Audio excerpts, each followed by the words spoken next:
Hello friends, welcome to my channel stories by Garima Kushwaha. दोस्तों, मेरे channel पर आपको मेरी लिखी हुई रहस्यमय और रोमांचकारी कहानियाँ सुनने को मिलेंगी। अभी तक आपने मेरी कहानी एक अधूरी तस्वीर के 11 भाग सुन लिए हैं, तो चलिए शुरू करते हैं मेरी कहानी एक अधूरी तस्वीर का 12वां भाग। सुबह हो चुकी थी। लखन जी ना जाने कब से सत्या के कमरे का दरवाज़ा पीट रहे थे। सत्या बेटा, दरवाज़ा खोलो, क्या हो गया है तुम्हें? कुछ देर बाद सत्या ने दरवाज़ा खोला। उसके पूरे बदन में रात के वक्त उसे एक माइल्ड पैनिक अटैक आया था, पर इस बात का उसे खुद भी अंदाज़ा नहीं था। लखन जी अब भी कुछ ना कुछ कहे जा रहे थे, पर सत्या को होश ही नहीं था कि वो क्या कह रहे थे।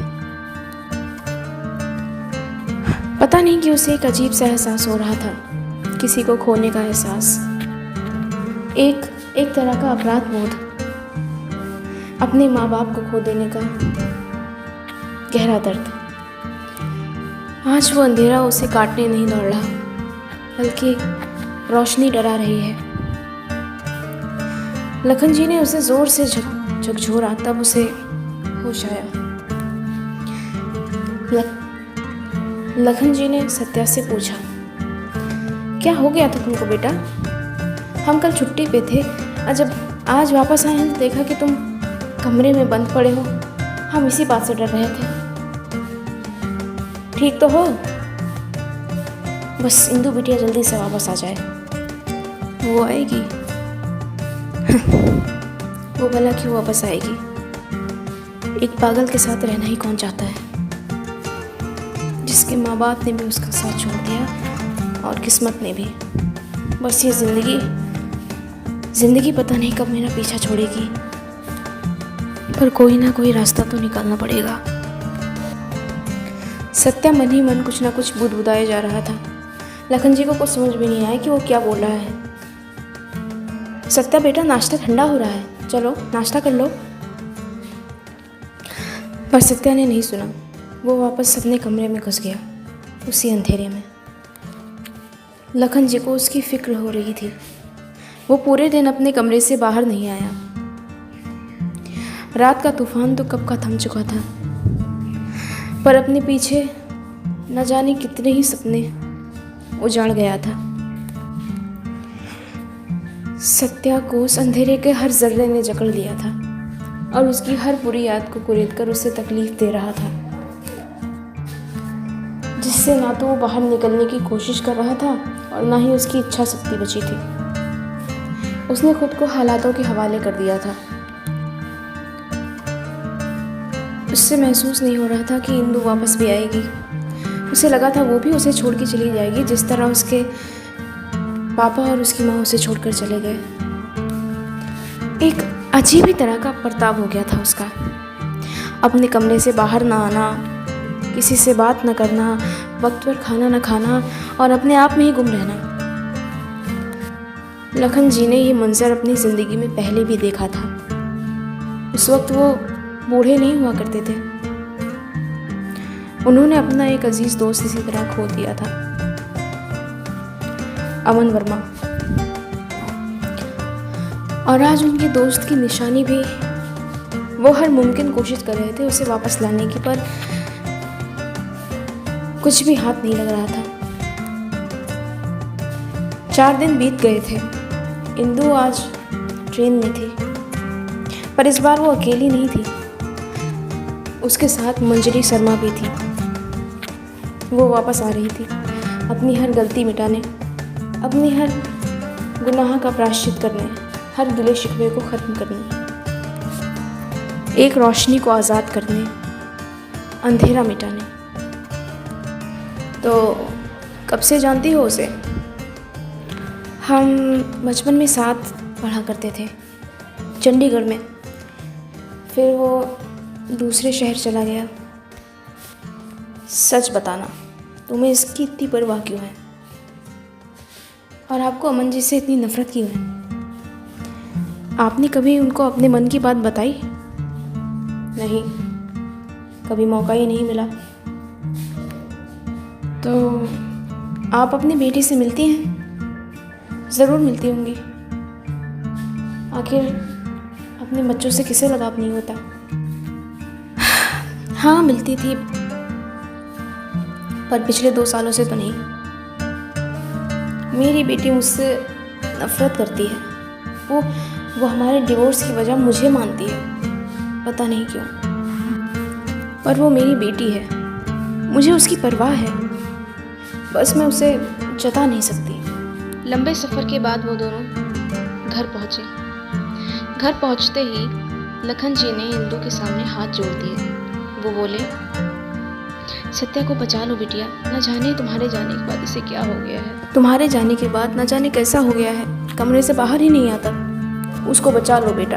बाबूजी की तो हम मदद नहीं कर पाए, पर इसकी। इतना कहकर वो फपक फपक कर रोने लग गए। आखिर हुआ क्या है सत्या को? मेरे जाते वक्त तो बिल्कुल ठीक था। हमें भी नहीं पता बिटिया, बस अपने कमरे में बैठा हुआ है, हमारे बुलाने पे जवाब ही नहीं देता। तुम खुद ही जाकर देख लो। इंदु भागती हुई सत्या के कमरे के पास पहुंची और उसके दरवाज़ा खटखटाने लग गई। बहुत देर तक दरवाज़ा खटखटाने के बाद कमरे का दरवाज़ा खुला। सत्या इंदु के सामने था। उसकी आंखें सुर्ख हो चुकी थी। तुम्हें डर नहीं लगा? नहीं, अब मुझे अंधेरे से डर नहीं लगता इंदु। मैं बिल्कुल ठीक हूँ। तुम वापस चले जाओ। मेरे मम्मी पापा मुझे बहुत प्यार करते हैं और मैं भी उनके पास ही जाऊँगा। तुमने मेरी इतने वक्त तक मदद की, उसके लिए बहुत बहुत शुक्रिया।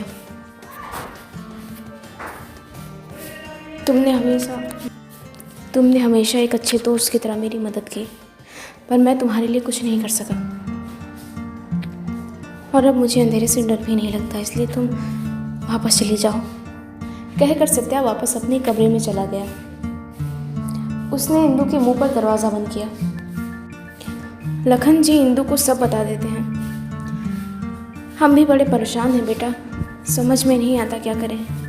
इंदु भागती हुई ऋतु, जो उसे लाइब्रेरी में मिली थी, के घर गई। चलिए, आप हमारे साथ जल्दी चलिए। सत्या को कुछ हो गया है। मैं उन्हें बुला लाई हूँ जिसने वो तस्वीर बनाई है। अब आप प्लीज़ थोड़ा जल्दी चलिए। ठीक है, मैं भी आती हूँ, बस 1 मिनट रुको। और वो दोनों साथ में सत्या के घर वापस आते हैं।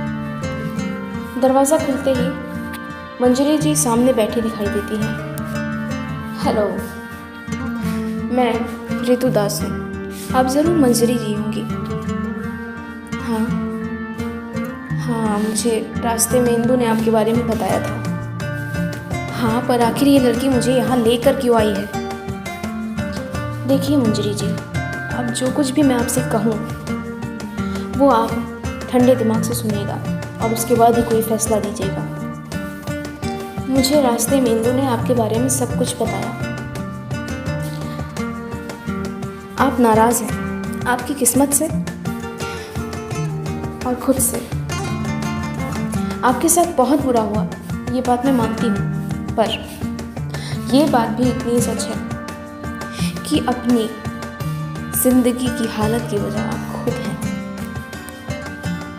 आप हमेशा अपने अतीत को कुरेदती रहीं और अपने आज को ज़ख्म देती रहीं, और अब आप अभी भी खुश नहीं हैं। क्यों, है ना? आपका बदला तो पूरा हो गया, फिर भी आप संतुष्ट नहीं दिख रही हैं। क्यों? मैं तुम्हारी बकवास सुनने के लिए यहाँ नहीं आई हूँ।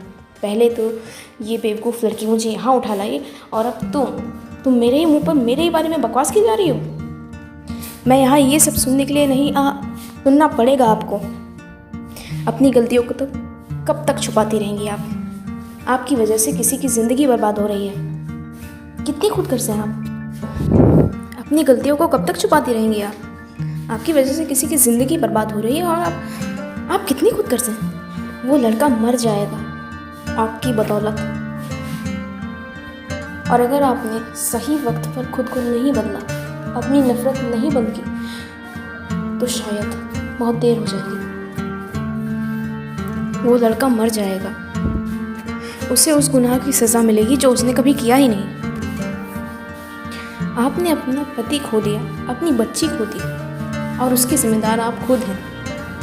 आपने कभी अपने दिल की बात अमन कुमार से कही तो भला इसमें उनकी क्या गलती? समझ सकती हूँ कि आपने कुछ भी जानकर नहीं किया। आपने खुद को नफरत की आग में जलाए रखा और आपने वही नफरत उस तस्वीर में भर दी। आपने खुद कहा था आपकी ज़िंदगी का हर दर्द हर तकलीफ देखी है उस तस्वीर में, और इसलिए अब वो तस्वीर जिसकी भी ज़िंदगी में जाती है, खासकर उन लोगों से जो आपसे जुड़े हुए हैं, उनकी ज़िंदगी बर्बाद कर देती है। पहले अमन वर्मा, फिर सिया वर्मा और अब ये लड़का। बस कीजिए, ख़त्म कीजिए इस नफ़रत को। एक आप ही हैं जो उस बच्चे को बचा सकती है, इसलिए जल्दी कुछ सोचिए, ऐसा ना हो कि बहुत देर हो जाए। काफ़ी देर तक हॉल में सन्नाटा पसरा रहा। सिर्फ बीच बीच में इंदू की तेज़ सांसों की आवाज़ सुनाई दे रही थी। वो सत्या की हालत देखकर बहुत परेशान हो गई थी। वो धीरे धीरे सुबक रही थी। प्लीज़ आंटी, सत्या को बचा लो, वो बहुत सीधा साधा लड़का है, प्लीज़। वहाँ ऊपर उसका कमरा है। मंजरी जी सीढ़ियों से ऊपर देखती हैं, फिर धीरे धीरे सीढ़ियों से ऊपर जाकर सत्या के कमरे का दरवाज़ा खटखटाती हैं। कुछ देर बाद दरवाज़ा खुल जाता है। सत्या उनके सामने खड़ा होता है। सत्या का चेहरा देखकर उन्हें अमन वर्मा का चेहरा याद हो आता है और उनकी आंखें नम हो जाती हैं। सत्या तुम ही हो? हाँ। उम्मीद करती हूँ कि मेरी अभी तक की कहानियाँ आपको पसंद आई होगी। दोस्तों, इस शनिवार और रविवार से हम शुरू करने जा रहे हैं हमारे चैनल का नया सेगमेंट, वीकेंड बोनस। इस सेगमेंट में हम आपको हर वीकेंड पे देश और दुनिया में घटी अलग अलग रहस्यमयी घटनाओं के बारे में बताएंगे, जो कि एकदम सच्ची होंगी। तो दोस्तों, नई नई रहस्यमयी कहानियों के लिए जुड़े रहिए मेरे चैनल से और सब्सक्राइब कीजिए stories with Garima Kushwaha. Thank you.